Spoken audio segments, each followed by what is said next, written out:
Okay, I think I'll start with the community updates. We are functional programming Wrocław. This is a community-driven effort to bring functional programming to Wrocław area. And I would like to quickly go through like the most important info about us. So this is the most important thing, where to find us, fp-wroc.github.io. Actually, if you type fp-wroc in Google, you should have no problem finding this site. This is pretty much important because it's a very simple site, but has all the links to important internet activities that we are involved in. So our Twitter account, our account on Meetup platform, GitHub account, Slack, and something that's not here, namely YouTube, because we do have a YouTube channel, and our last video is available. So if you haven't seen the introduction to Occam, please do so. What's more, I've contacted a person who uploaded some very old videos from the past. There are like 6 of them.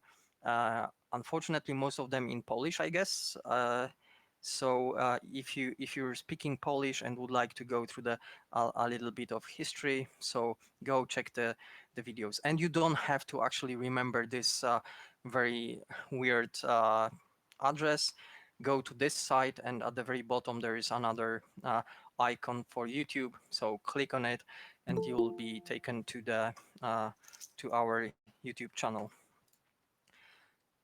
Who are we? Yeah, so functional programming enthusiasts. We've started 5 years ago in March 2015. 26 events so far. This is 27th.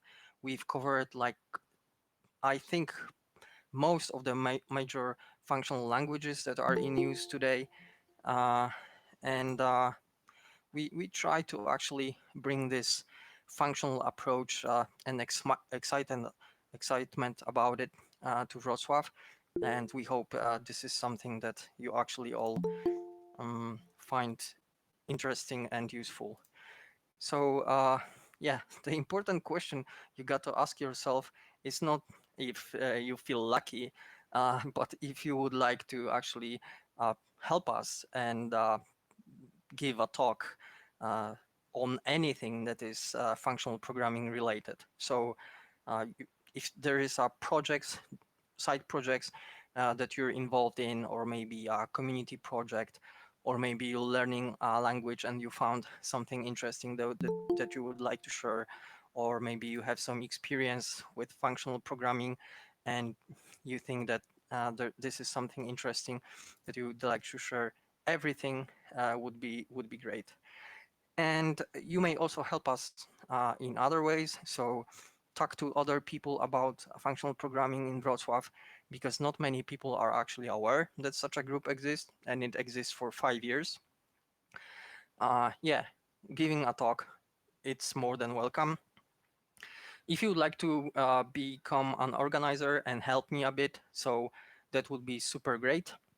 The cool thing is Łukasz and his friend, who I forgot the name, Mateusz.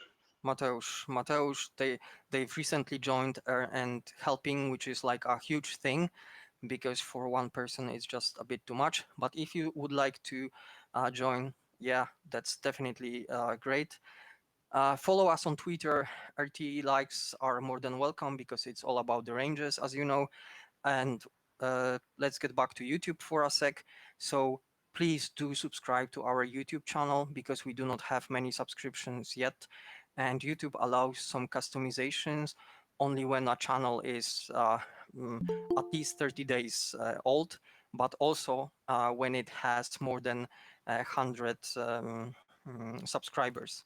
Up to this point, you are very limited when it comes to channel customizations. So if you would like to be a good Samaritan and help somebody, please do subscribe functional programming in Wrocław. If you're interested in Elixir, so there is an Elixir group, and it has been born in 2019, and their next meetup is on 20 of July 2020. So you're more than welcome to join it. Usually we would do networking, but this is COVID. But I hope we'll have a very interesting discussion afterwards. And that's it. So our relief because the boring stuff has ended and we could just start with the interesting stuff. Okay, hello. So first things first, can you hear me well? Yes. Okay, great. I'm gonna switch the presentation.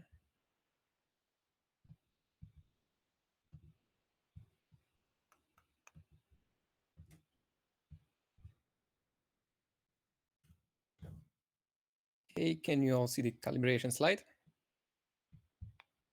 Yep. Okay, so before we begin, if you during the presentation have any questions, I'd be more than glad if you noted down the presentation number you see in the rightmost top corner, because I won't be able to see your comments as we go. I will just look at the chat after I'm done. So if you have any questions, just note down the slide number and we'll get to everything after the presentation. So welcome you all to Can Hack This, a hard-headed introduction to Nix. My name is Patrick Vychowaniec, and I'm doing this on the behalf of the FP Wros group. So while objectively you could say my memory isn't that great, one of the things I do recall vividly from my not that far childhood is a toy called, loosely translated, Secrets of Electronics. Basically, it was an electronic science kit. Though this very photo is from a newer set, it more or less resembles the version I used to play with too. You had a bunch of various modules like FM radio receiver or sound amplifier you could stitch together to end up with a radio or whatever. There was a small electronic motor, some buttons and diodes, stuff like that. As it is with toys, this one too was a rather addictive one. Its manual listed lots of stuff you could build, but obviously one was bounded only by the imagination. So, having completed almost every construction from the manual, think sirens, radios, dangerous flying propellers, I've started to include parts from outside the main set, just some random stuff I saw lying around the room that seemed pretty much useless for me just a few days before. This toy introduced me to entirely new, fascinating, and frankly a bit intimidating world of electronics, and despite the fact that eventually I've become neither Turing with my own bomb nor Babbage with my own analytical engine, and generally switched to programming anyway, I've learned a lot on the way. Partially thanks to this toy, I wasn't that much afraid of fiddling with Arduino, my first Atmega, so Mega 2, Raspberry Pi, and many stuff few years later. And I wanted to start with this kind of cheesy preamble because for me, learning and trying Nix was, and to some degree still remains, such a new, fascinating, and intimidating adventure. There's this word, epiphany, that means a moment when you suddenly feel that you understand. And I'm having that a lot with Nix, preceded with moments of frustration. Nix's unorthodox approach to managing dependencies, and in the case of NixOS, managing the entire system's configuration, is spine-chilling at first, but rewarding as you get to know Nix better. So I've been a NixOS user for about 4 months, and though I'm not backed up with any statistics for that, having switched from Ubuntu, I feel like my hair can finally grow faster than I'm tearing it out. Although I'm obviously well aware that it's not the case for everyone, so don't quote me on that. Just quick trivia about me. My name is Patrick Vychowaniec, and if you are on the internet, on Reddit, we might have argued a bit before. If you have any questions, you can find me either on Reddit, on For Programmers, on Keybase, or on the best on the FP Wros Slacks. And we've got 2 chapters ahead of us. A quick theoretical introduction when I'm going to show you what's Nix all about and what's with that fuss, and a practical one when I'll talk about the way I'm using Nix on a daily basis. Let's start with the marketing terminology. There are 3 different concepts associated with Nix in general. There's Nix the language, the same name, Nix is a package manager, and there's NixOS the operating system. For practical purposes, we'll be talking primarily about the first 2, and the key point I want you to take away from this introductory slide is that you don't have to download NixOS to use Nix. Nix perfectly blends with whatever your distro provides. A lot of people use Nix with apt, pacman, or pkg, and you generally can get rid of it would you ever find it troublesome. Also, it works on Macs too. So, chapter first, Nix the language. Astonishingly, many people feel intimidated dealing with functional languages, and that's perfectly fine. Understanding the practical application of monoid in the category and the factors seem impossibly hard when coming from an imperative language. Fortunately, even though Nix is a functional language, it's more of a domain-specific one instead of being general purpose like, say, OCaml. So as a forward for the theoretical part, don't worry and don't be scared if you have no experience with Lisp or Haskell-like languages. Learning Nix's syntax, as you'll see, is basically a breeze. It's just a matter of a handful of minutes and there are no dragons ahead. Since I don't want for this introduction to take forever, we're just going to quickly skim through some examples comparing Nix to, and functional programmers among us, please don't be offended, Nix to JavaScript. For starters, Nix has strings which you can join using the plus operator. Nix has integers, booleans, and supports all of that 21st century stuff like adding, multiplying, or comparing stuff. Even though you mostly cannot and don't annotate types in Nix, it does have a type system that prevents you from shipwrecking yourself. Nix has functions, although you ain't no need no parentheses to call them. By the way, the act of invoking a function is called function application. Feel free to impress someone on your next recruitment interview. You can also define your own functions, lambdas, as called in other languages, and the syntax is function parameter, functions body. For instance, the function you see on the top accepts a parameter, which is presumably a number, and returns square of that number. Here's an example of defining a function and immediately calling it. If you come from a functional background, then it shouldn't come as a surprise to you that functions in Nix too always accept exactly one parameter. To create functions working on multiple parameters, one usually uses carrying. So we create a function returning another function, and the inner function automatically captures all the variables from the outer function. Fortunately, this is rather uncommon in Nix, as you'll see in a moment, but it's worth knowing nonetheless. Nix has lists, which are kind of heterogeneous container. That is, they can keep values of multiple types.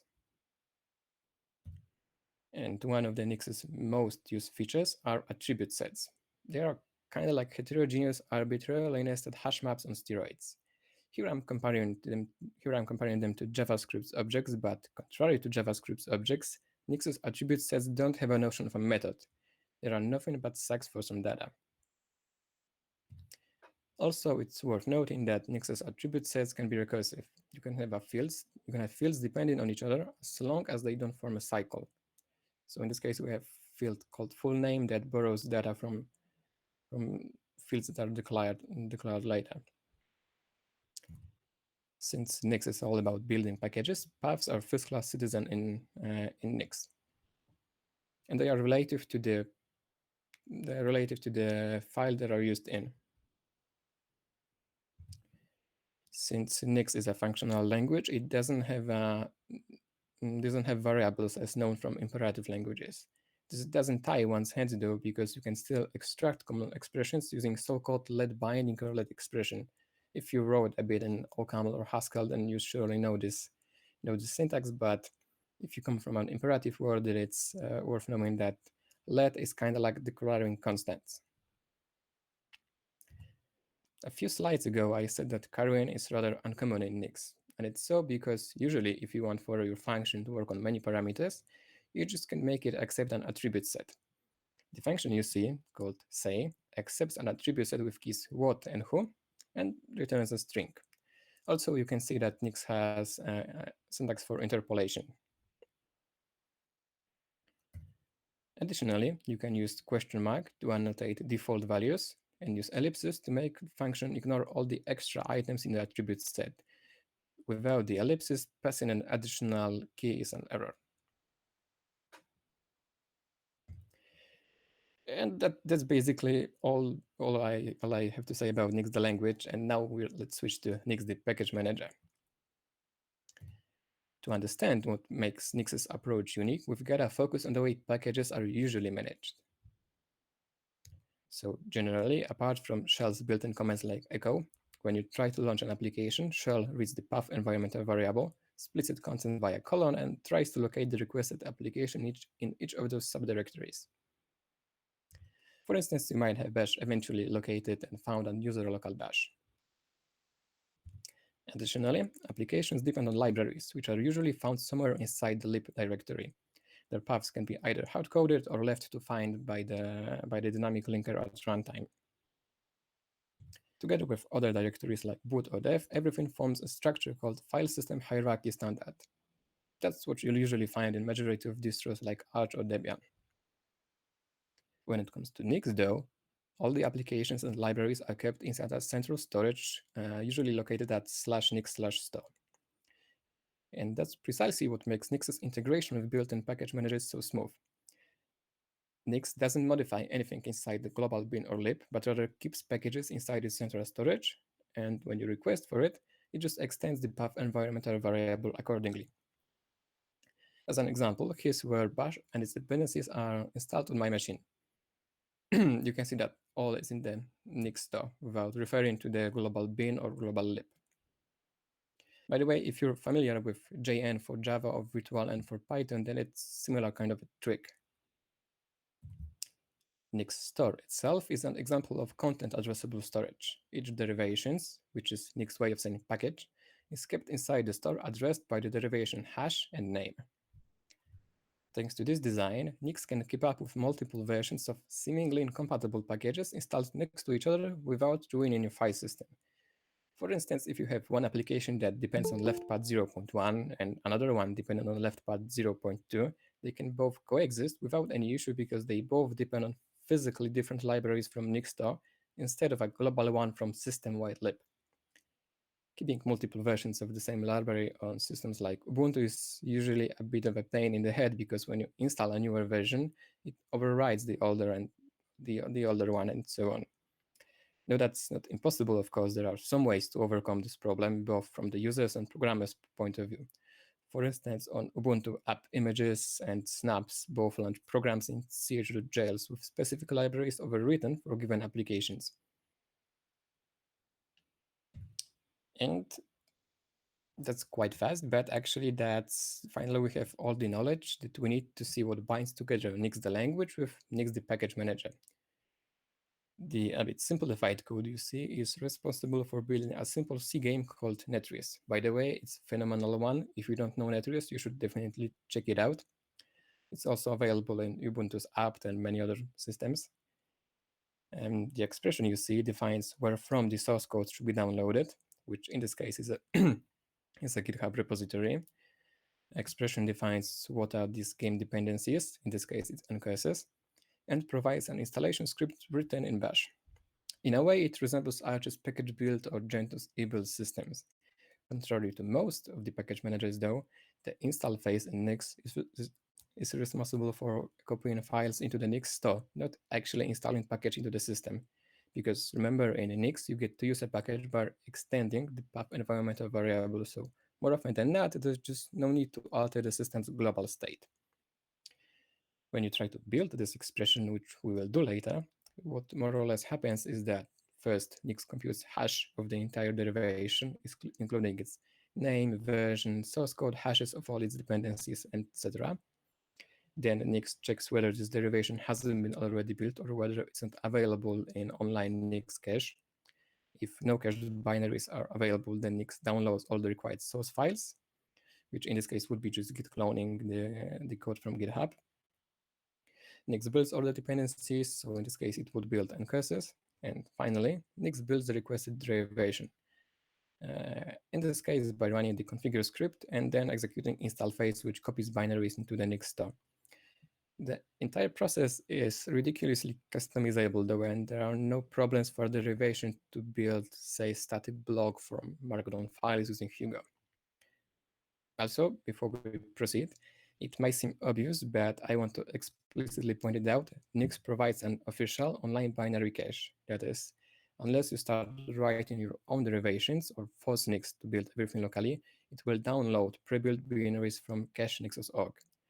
So don't worry, like installing Firefox won't force it to be compiled locally on your computer. You will just get the binaries and other required artifacts. What we just saw was one simple derivation for one simple game. Since most of the time you want to use an already existing package instead of writing one from scratch, Nix provides a central repository containing tons of already written derivations, from simple CLI tools like ripgrep through packages such as nix-shell or Chrome. Source code of all those derivations is available at the repository at nixos/nix-packages, and such a repository of derivation is called a channel. For comparison, similar concept in Ubuntu's apt is called a repository or a PPA. Nix comes with a predefined channel pointing at some branch at nixOS/nix-packages, but it's turbo easy to create and use custom channels. For instance, companies deciding to use Nix sometimes create their own private channels on their GitHub repositories where they keep derivations for their in-house applications. So that if you want to keep private channel, it's fine. You don't have to push everything into Nix packages. And as for the introduction, that would be basically it. As a closing word for the theoretical part, I feel obliged to say that we barely scratched the surface of what Nix is and how it works. We've skipped a lot of nuances, and that's okay because we've gathered here neither to take a deep dive into Nix's internals nor to debate how you can use Nix to sync all of your 15 different computers you usually have. Since we're mostly developers, or at least this presentation has been created with developer perspective in mind, let's now focus on the more practical approach. Let's focus on various Nix tools that can help us in the hardships of our programmer lives. Small disclaimer before we start. To make this presentation a one worth going back to, the following slides contain some extra tricks and hyperlinks I won't be addressing explicitly. They are just left for posterity's sake. If you ever decide to try some of the tools I'll be presenting and you get to befriend Nix, you might find it useful to revisit the slides and try reading more about that extra stuff. Phew, that being said, let's get practical. One of the standard built-in Nix tools I find useful the most, which is virtually every day, is nix-shell. Nix-shell starts a subshell with given application in scope. After finishing what you have to do with this application, you just type exit and it brings you back to the previous shell.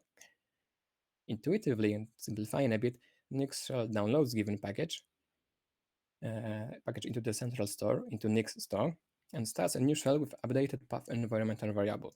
In this example, I'm launching Node.js, and you can see that initially I don't have it installed at all.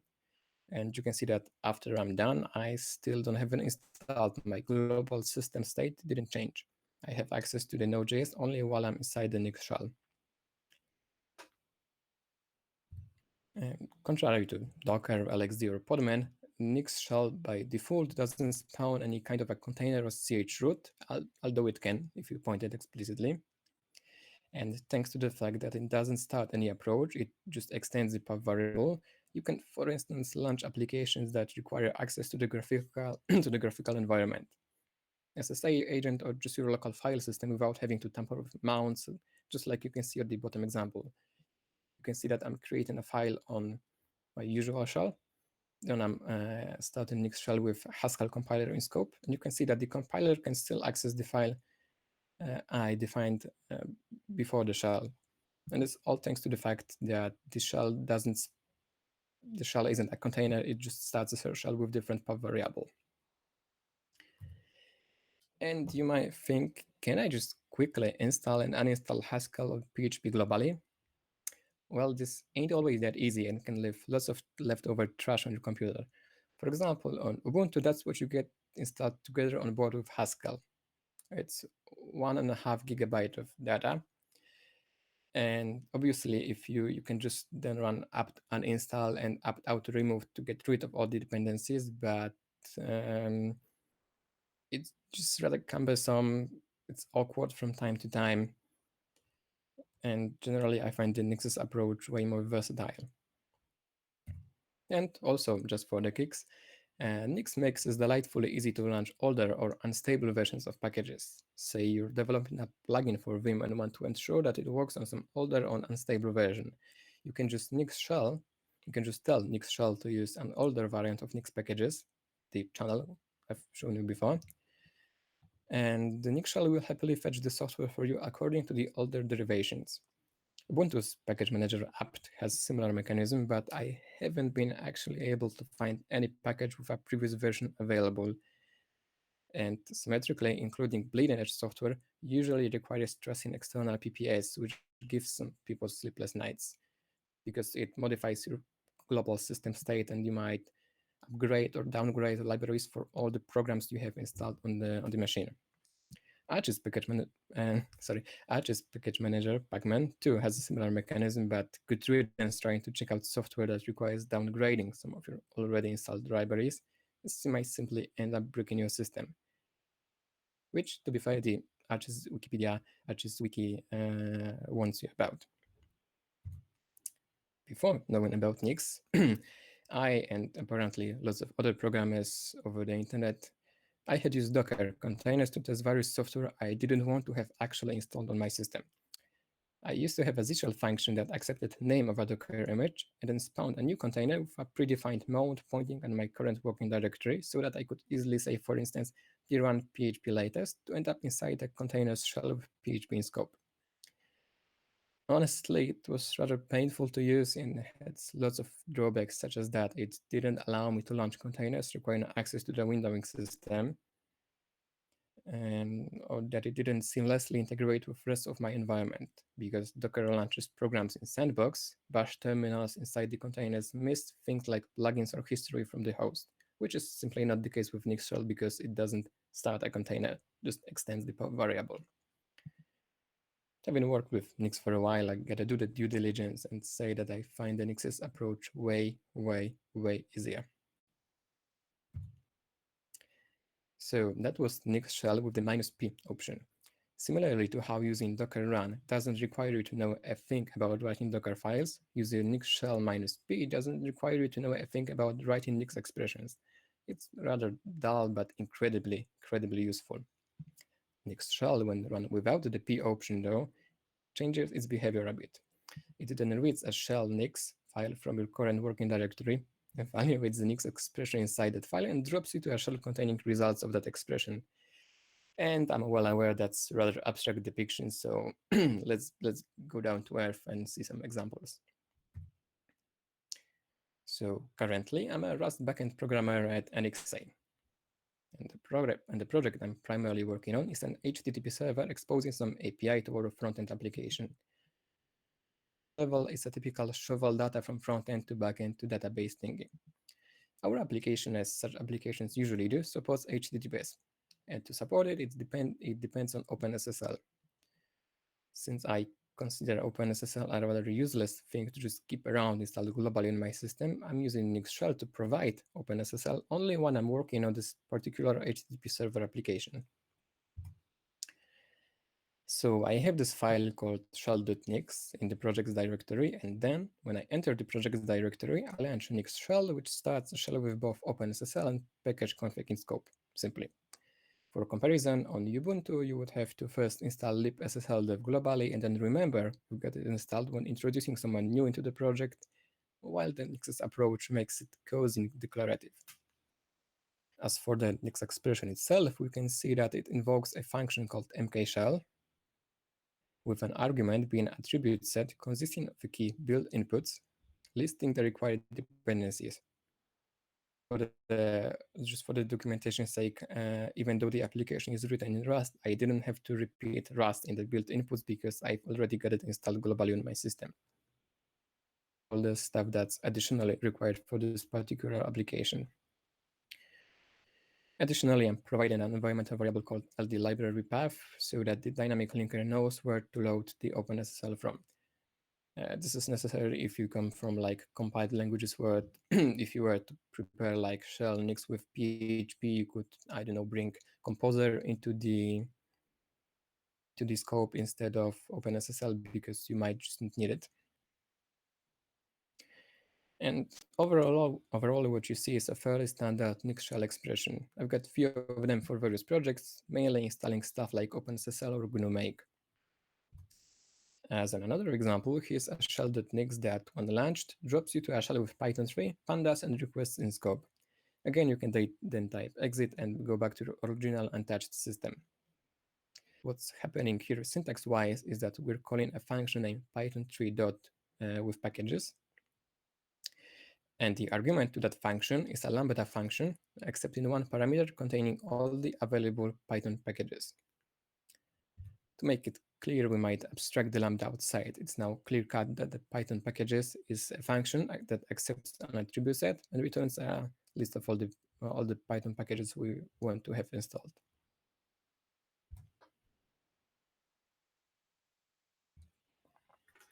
So that was nix-shell. When it comes to development and trying out various software, it's really sharp Swiss Army knife, and in my opinion, it's worth knowing Nix just to experiment with everything nix-shell has to offer, especially since it just so harmoniously blends into whatever your system and software you're working on usually. You don't have to switch to NixOS to use nix-shell. You can just, whether you are on Ubuntu or Mac, you can just download Nix, get nix-shell as a built-in command, and try out whether it works for you. Also, I've got 3 more applications to show just so that you know. And this is some of the extra stuff I'm leaving for posterity. If you decide to try nix-shell, it might be and will be worth to try also Lori and in nix-shell and reading a bit about the nix-run command, which is similar to nix-shell, but get small difference. This is a quick one. Nix-search allows you to find packages you can then nix-shell into or just generally use in your Nix expressions.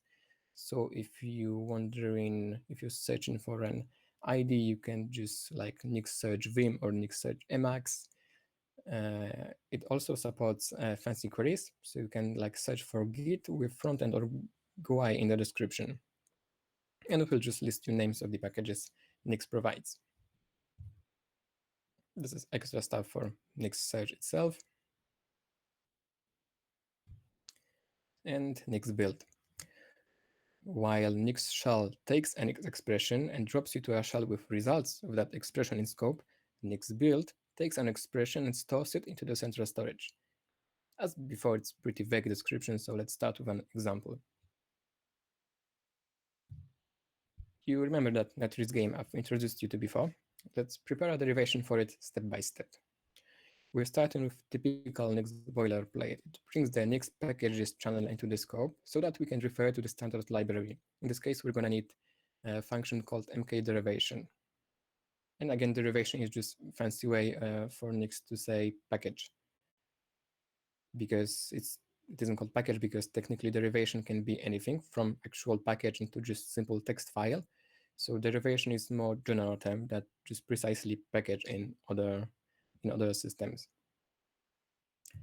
So each derivation must be named and versioned.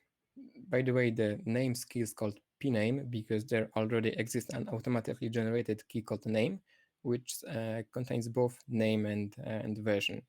So in this case, we would get a key called name with netris-052. Having the name and version specified, we've got a tell Nix where from the application shall be downloaded. In this case, we're using a helper function called fetch from GitHub, but the source doesn't have to be actually a Git repository.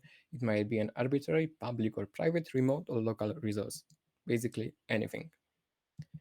We've got to specify the SHA hash upfront because that's the way Nix ensures it's got the right file downloaded. When hashes don't match, you get a compile time error. If this check for hash didn't exist, you could, for instance, point ref at master, and that would break the build's reproducibility.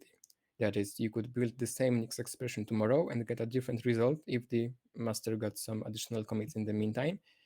And Nix is all about build reproducibility, which we'll get to later.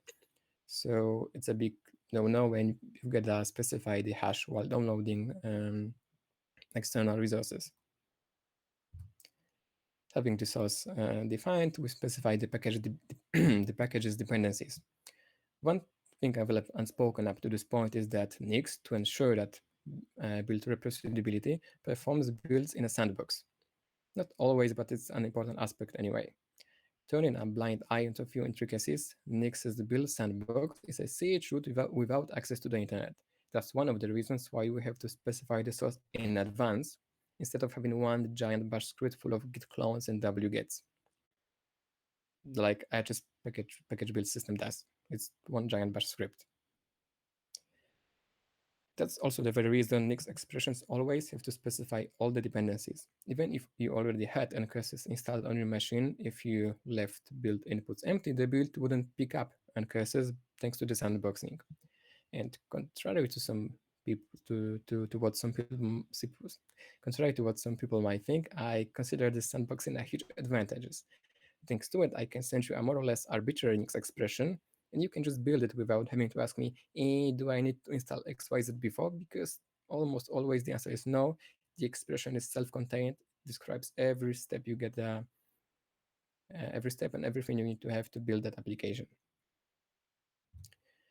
Netris is a C game utilizing a traditional configure and make file script, so we're lucky because the MK derivation function is tailored for building these types of applications. The only non-obvious thing is that I had to specify don't add prefix because it just so happens that the Netris's configure script doesn't support that option.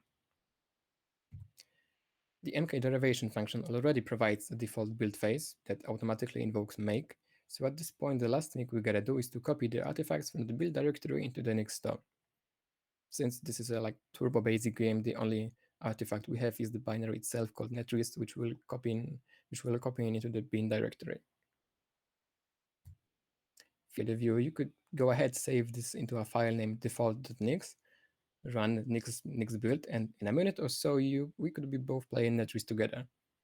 This script from A to Z defines source, install phase, build inputs, everything you gotta have to play netris.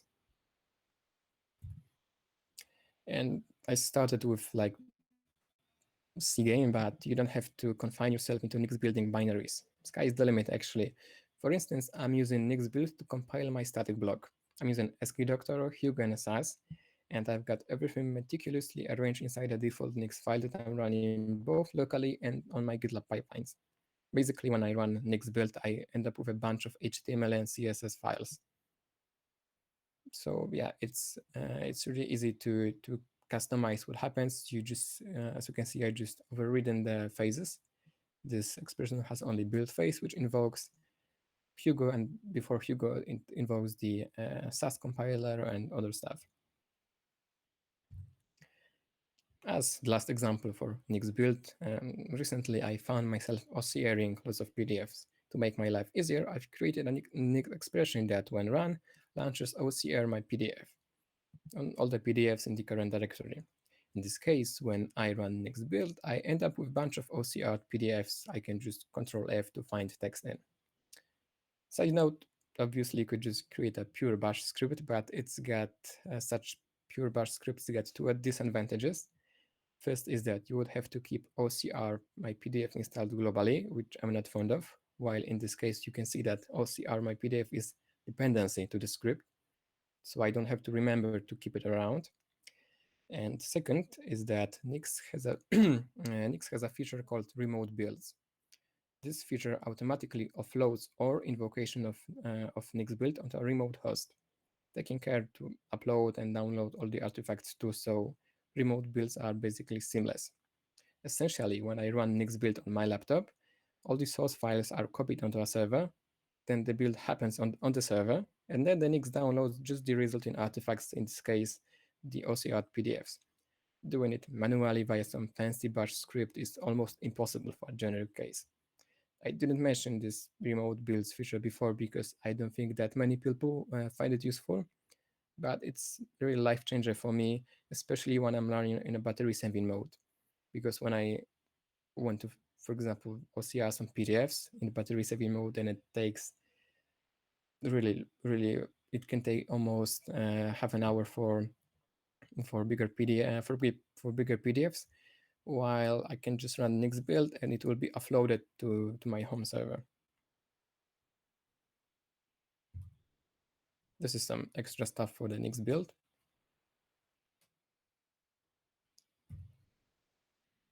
And that's the last software that I want to show you. And it's meant for two types of people: configuration freaks and people who don't know yet that are configuration freaks. The question Home Manager answers is how can I declaratively install and configure software? Unless you already have a custom .files repository, it might be a bit difficult to picture what's all the fuss about, so let's focus on a specific example. Let's say you want to install and configure Vim. On systems violating basic human rights, such as Gentools Mac, it's a two-step operation. First, you install the software imperatively, for instance by invoking apt-install vim, and then you configure it, usually by modifying some stuff inside the .config directory. And this has a dead grave drawback. As months go by, you start gathering lots of small incremental improvements to your configuration, and after a while, it gets troublesome to, say, synchronize Vim's configuration between your private and work machine.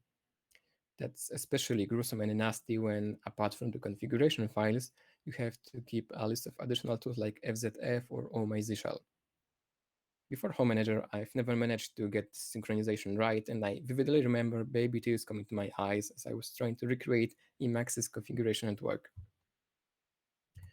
With Home Manager, you can configure your environment using a single Nix expression that defines both the software and configuration you want to get.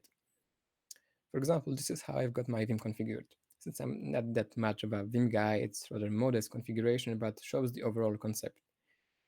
When I change something in here, I launch Home Manager switch in my terminal, and it downloads the required software and configures it appropriately. By the way, the extra config is not like the only configuration option, but like I said, I'm not a Vim guy. I didn't take a deep dive of what you can configure. Home Manager supports lots of various software. That's, for instance, my VS Code. And as you can see, I'm able to configure both the plugins, both the fact that I want to have VS Code and the plugins I want to have installed. As before, we've got to specify the hashes so that Nix knows that it's always the same stuff, which gets sometimes a bit troublesome. But when you, for example, specify invalid hash and try to run this expression, Nix will tell you what's the hash it expected. So when you, for example, upgrade a version, you can just increase the version number, and Nix will tell you what to update the hash with. So we don't treat the hashes like something you have to constantly remember to update, because Nix will tell you when it's wrong. This example is a bit more fun. It configures a terminal emulator named Kitty with a theme downloaded from GitHub and with a specific font. And bonus, the font is automatically downloaded too. Before Nix, I had used GitSub modules for downloading the theme, and I've used my unqualified memory for remembering to install Fira code whenever I was either switching the font to something else and then seeing the package breaks on my work machine, or just trying to try some other font. And one of the most elaborate configurations I have is the one for Z-shell and nix-shell. You can see it isn't only an excerpt, but you can see it installs powerline fonts, some plugins, and configures stuff like auto suggestions and auto jump. Before Nix, I've used GitSub modules for pinning down the nix-shell with some plugins and theme, and it was similarly awkward in long-term usage.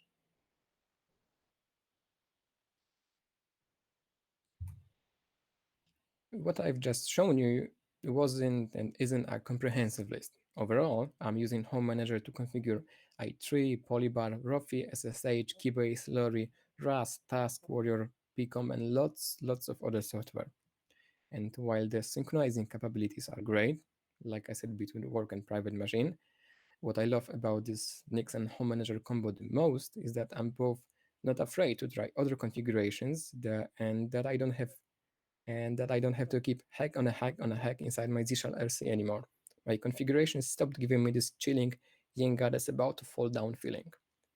When I want to check out a different theme or plugin, I just modify the Nix expression, launch Home Manager switch, and optionally git reset followed by another Home Manager switch to roll back to the previous state 1-to-1.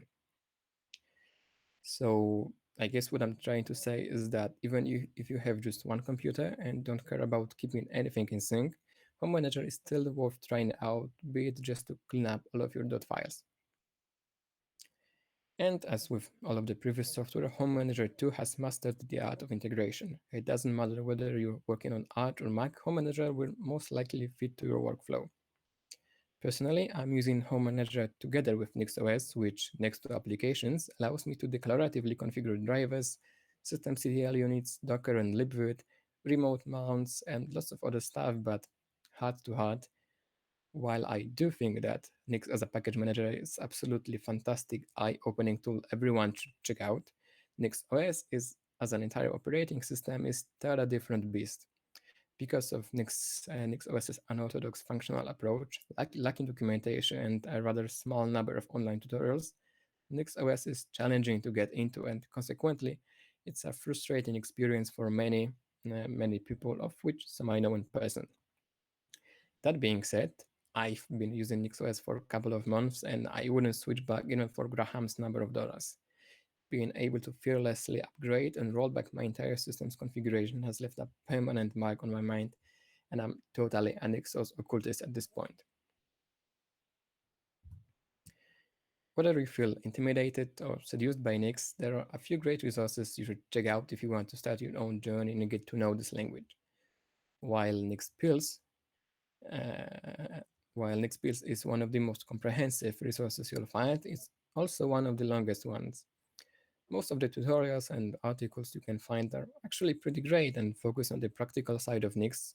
So starting is as simple as downloading the Nix from NixOS, which for which the command you can see.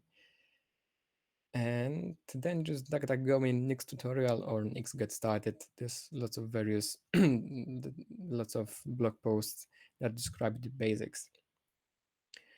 So I'd suggest grasping basics of the language by reading random tutorials and taking a deep dive into nix-shell and Home Manager. For starters, I certainly wouldn't recommend jumping into the deep end and switching directly to NixOS, simply because it's easy to get lost, and without previous knowledge of the language, you probably won't find your way out and get stuck on some setting up drivers or whatever. So if you feel convinced, I would love if you try to download nix-shell, Home Manager, and so if that works out for you, and then decide whether you want to invest a bit more and perform switch to NixOS. Like I said, I'm NixOS occultist, so I will always say that it's worth, but like with everything, it performs some trade-offs which some people find unacceptable because they, for example, don't feel like writing these expressions. And this presentation was called Can Hack This? A Hard-Headed Introduction to Nix. My name is Patrick Wychowanis, and I'm grateful I could share this hour with you, thanks to courtesy of the FPVROS group. And now feel free to ask any questions. Just give me a second to disable the presentation and open the chat.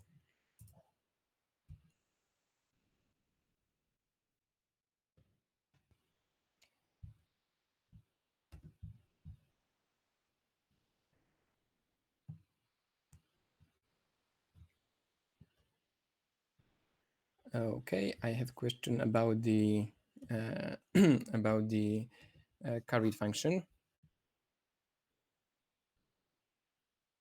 In this case, it would x would be. In this case, x would be 5. Now that I'm looking at it, I'm not that quite sure because, like I said, carrying in Nix is very, very seldom used. Most of the time you use the attribute sets. And yeah, I think in this case, x would be 4 and y would be 5.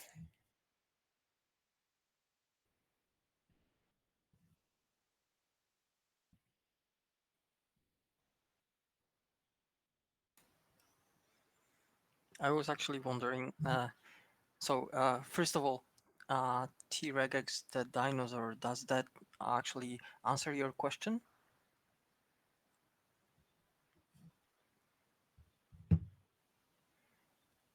Because I also have the feeling that X should be.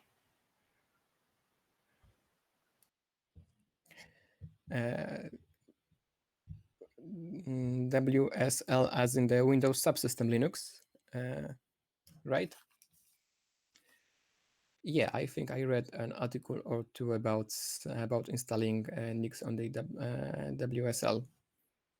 So yeah, I recall it was working.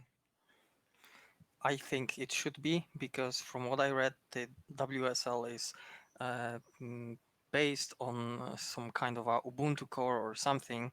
So Microsoft is pretty happy that they have a very high compatibility with Linux, and I believe there should be a point of, hey, you could actually use Nix with this as well.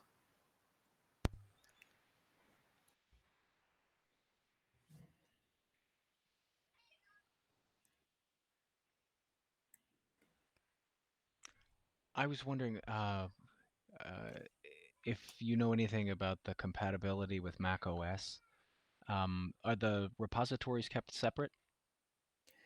So the way compatibility works is that most of the applications are using just regular configure and make files, and they are, as long as the base application, let's say Chrome or Firefox, is actually compilable from macOS, and most of the applications I saw is, you can also compile it on, you can also get binaries for macOS or compile it on macOS, or more or less it works on macOS too.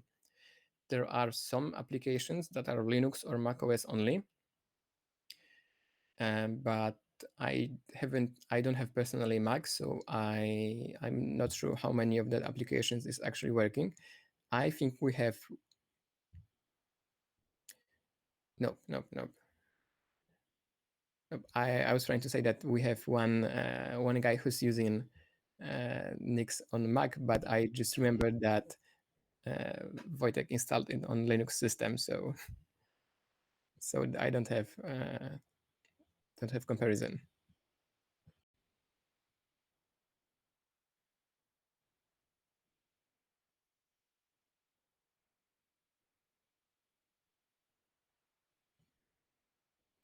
But both the Nix and NixOS share the same package base, so NixOS just provides an additional layer for configuring drivers and stuff, but like the programs themselves are the same for both Nix and Nix, like self-standing Nix you can install right now, and NixOS, the entire system. Yep, that's true. So I actually wanted to ask about drivers, because this seemed to be much more complicated when it comes to bringing a driver to a system than an application. And well, first of all, I'd like to ask about the preparation time, right? Because as far as I understand, it's like when you're downloading a Nix package and there is no build ready for it, so it's going to build on your machine. And for example, if I think about such a huge drivers like the NVIDIA, but they do not provide sources, but AMD, for example, AMD GPU, that's probably will take quite a long time, and this will also require a lot of dependencies to install, right? Because you need to have CMake, probably GCC, plus tons of other tools. Yeah. So what I might have not explained the best before is that when you stick to the regular channels, not like turbo nightly, but just like regular stable or unstable, they always have binaries for every package available. That includes the drivers. So unless you start really fiddling with NixOS internals, you will always get just the binaries. But although, to be fair, recently I might share the screen back again to show you a snippet of code.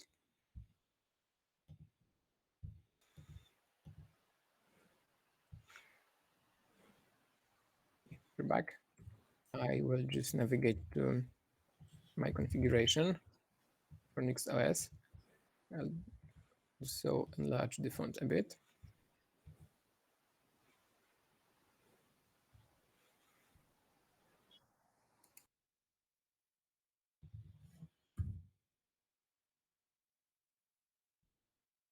So I've got pretty extensive configuration, but I want to show you just one file. And this is configuration for my NVIDIA. More often than not, you won't have such elaborate configuration, but I just like to try out various stuff. And the thing that configures NVIDIA is these 6 lines, specify the video drivers. And in my case, I have NVIDIA Prime because it's a laptop, so I've got 2 video cards. And I had to specify which one I want to use. And for example, if you would just to use this on your machine, when you launched NixOS rebuild, which rebuilds your entire system, you would get just the binaries downloaded, not entire NVIDIA build. But the thing changes a bit when you want to, for example, apply a patch. Recently, I've upgraded from kernel to 5.6 to 5.7 or 5.7 to 5.8, whichever, and NVIDIA didn't catch up in time. So for a brief moment of time, I had a failing build, and I had to apply specific patch for the NVIDIA itself. It works this way that it kind of hooks into the NVIDIA installer and applies patch on the installer's source code, because NVIDIA provides a few like headers and whatnot. And if you were, for example, to use, this is called overlay, so this like hook, if you were to use this hook in your code, you would get NVIDIA, some of the NVIDIA source code compiled locally. But to be fair, if you wanted to do it on Ubuntu, you would also have to compile NVIDIA on your own. And Nix makes it way easier. So like I said, don't worry, more often than not, you will just get binaries. Okay, and as I understand, it's also the way it works with, for example, when you want to switch kernels, right? Yep, I am actually switching kernels. So, well, it's not the file where I'm switching kernels, but it's a file when I'm applying custom kernel patch.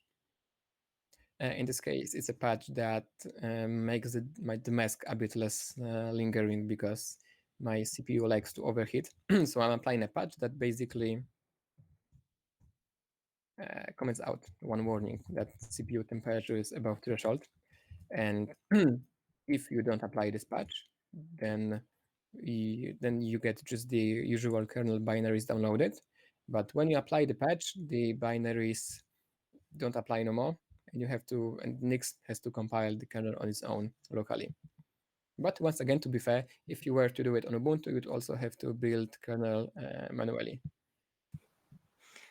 Okay, and there are a couple of lines of kernels available on Ubuntu, so you could just pick. Most people are on the generic line, but yeah, those who are on the LTS releases, they could also pick, for example, HWE, which is like use the latest kernels for my stable release, something like that.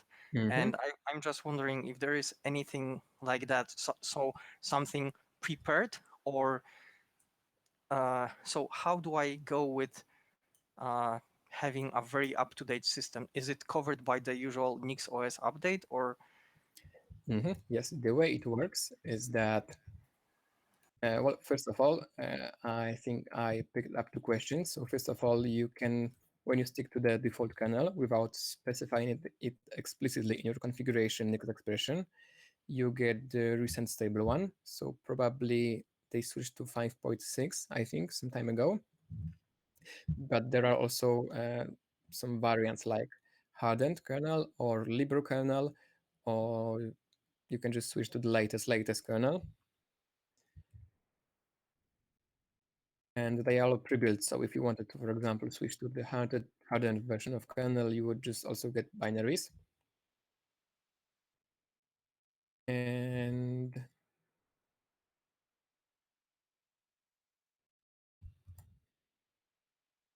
yeah, that's that. And I'm not sure if I answered your question right now. Did I, or I missed something? So actually, I wanted to ask more about the update and the possible rollback. Oh yeah, right. Sorry, yeah. Because I think you've mentioned that at the presentation, you've said something that using NixOS gives you this kind of a feeling of being secure, so you can just easily update your system, and in case something Mhm. goes wrong, you may quickly revert all the changes, which is not that easy or sometimes even impossible using Ubuntu or Fedora or Arch, for example, right? Mhm. So I'd like Yes, to yes, ask that's about this, and how about all the dependencies of the applications, because doing an update means that, I mean, so I do not understand how this kind of a update in NixOS works. Is it global, like when I'm updating Ubuntu, or is it like is it Okay, split okay. into I smaller pieces so understand that, yeah. asking. So the way it works is that, well, first of all, you have configuration for your entire system specified in one Nix file. It's called configuration Nix, but it can be split into different ones because it's got important mechanism. But overall, it's one giant expression. And when you upgrade your system, what happens is that, first of all, I was talking before about these Nix channels, which are repositories of all the Nix expressions, like pre-built for you, pre-written for you. So in this case, I'm on a NixOS unstable channel, which again is very similar to what Ubuntu does with their PPS or repositories. And if I want to upgrade my system, like right now, is to get rid of all the noise. The command is switch to apply the changes, and upgrade, which both refreshes my local channels. So like git clones the current version of Nix packages on my computer, and then it runs the entire expression, builds all the derivations into Nix store. And since each derivation is, I can actually show you that. I think. Let's see if it generates. Yeah, we have all these derivations, and they consist of a hash and the name of the derivation. So for example, if I were to upgrade like my entire system right now, I could get another Nix store directory, for example, bcrypt at 3.1.13 or curl, I don't know, 8.0. But the older packages I have would be still in the Nix store. And that's what makes it so easy to roll back, because Nix just keeps track. It's called generation. Right now, I'm, let's say, on a generation 100, and generation consists of lists all the packages, all the Nix derivations that should be included in that generation. So for example, my generation 100 may consist of this curl 7.7 and let's say Perl 5.30.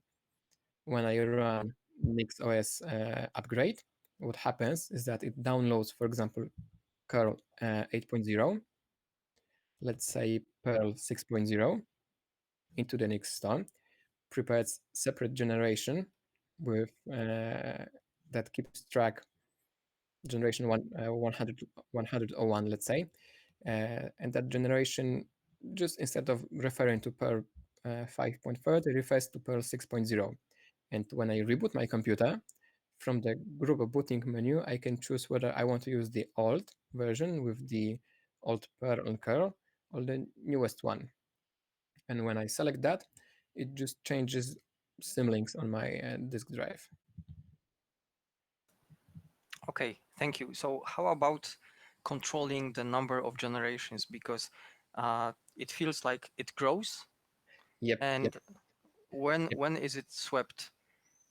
By the default, if I recall correctly, it's not swept automatically. There's no garbage collector like run Okay. automatically. You have to do it manually, because when you run garbage collector, you lose access to the previous generations, because unless you obviously re-download them or rebuild them, but generally you lose them. And there's command for that. It's called gc. I don't remember when I've called it before.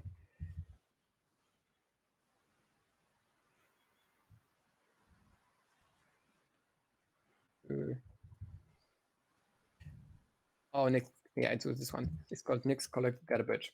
And what this command does is that it analyzes all the packages I have for my current generation, so like the current version of the system, and removes everything else that's not included in the generation. And that also includes stuff like, for example, if I run a nix-shell-php, which gives me access to the to the PHP. I've got it. If I run nix-shell once again, it won't re-download the PHP because I've already downloaded it seconds ago.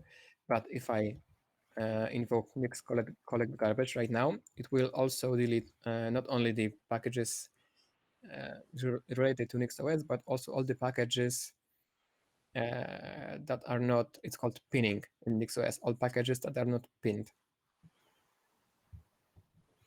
So generally, I just run a nix-collect garbage once in a while, and it cleans up my HDD. But it can be set to run manually, automatically, like once a week. That makes sense.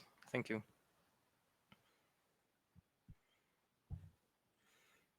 Okay, do we have any questions, or everything is clear? Because I need to admit that I will definitely be trying Nix, maybe not NixOS, as you said, but this may be a little bit too far at the very beginning. But Nix for sure, I've been trying to kind of think of some way to manage all the dependencies, especially because I love to fiddle with different languages, etc. And as you said, installing Haskell is like 1.5 gigabyte, then making sure that you could install another version and remove the previous one because you don't need it probably. Yeah, that's really that's really tempting to just use Nix without installing the NixOS, because, like I said, most people will feel rather frustrated, especially if you don't know Nix beforehand. But really, if you want to just try Nix, then downloading it is a piece of cake. You can uninstall it if you don't feel like using Nix anymore. It blends flawlessly into whatever you're doing. And like I said, for example, not sure if I got some. Yeah, I was, for example, talking about my blog before. So in this case, I have both shell Nix when I don't want to build the entire blog and just leave it, but when I work on it like for some time, I have default Nix, which contains all the phases needed to build my blog. So for example, if you just git clone my repository, which you can because it's private right now, but hypothetically, if you just git clone it, you can run nix-build, and you would end up with one-to-one the same files that I do. And if we, for example, were doing like a 2-people blog or whatever, we could be working on it at the same time, which is really, I mean, I think the most, it's useful the most when you have to collaborate with someone, because you can just both share the same expressions and you won't have to, even if you are on different systems, you still share the same expressions, work on the same Nix stuff, and you don't have to worry like, oh, what's libSSL called on my operating system, or why you didn't say that I had to install something else, because it's all self-contained. Yeah, I thought about the very same scenario. So all those custom-made scripts that are supposed to create the very same environment on different machines, well, they need to be prepared in various flavors because not everybody uses this operating system or the other one, and it becomes actually a mess after a while. Yeah. And for example, in this case, I'm using not just ASCII Doctor, but ASCII Doctor with additional fancy extensions.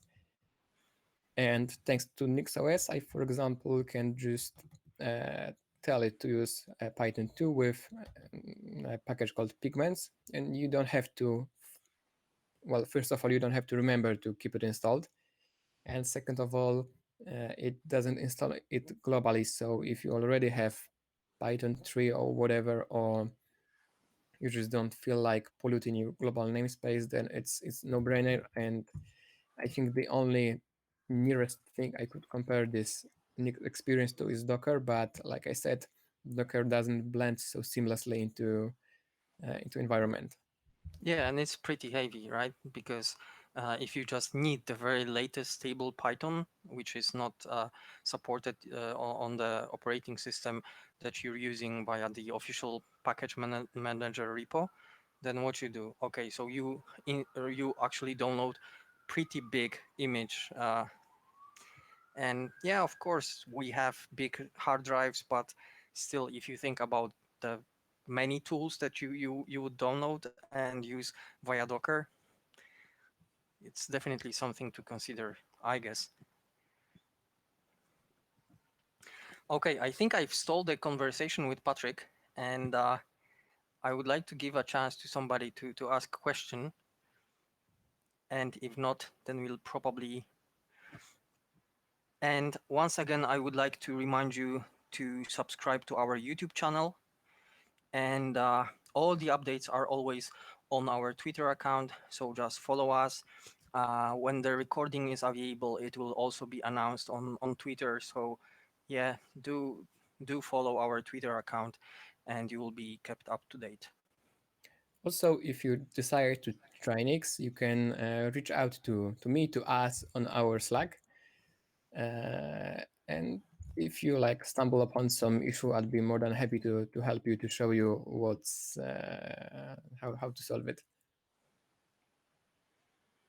Like I said, I'm kind of a NixOS and Nix alcoholist, so I want like everyone to know about Nix. Okay, cool. It seems we do not have any questions. So Patrick, thank you very much. It was a super interesting talk, and you actually sold that to me. So actually, at least one person was converted. Thank you all for coming. I'm glad we could have this talk. And yeah, I guess that's all. Okay, so thank you all, and see you on next meeting. Goodbye.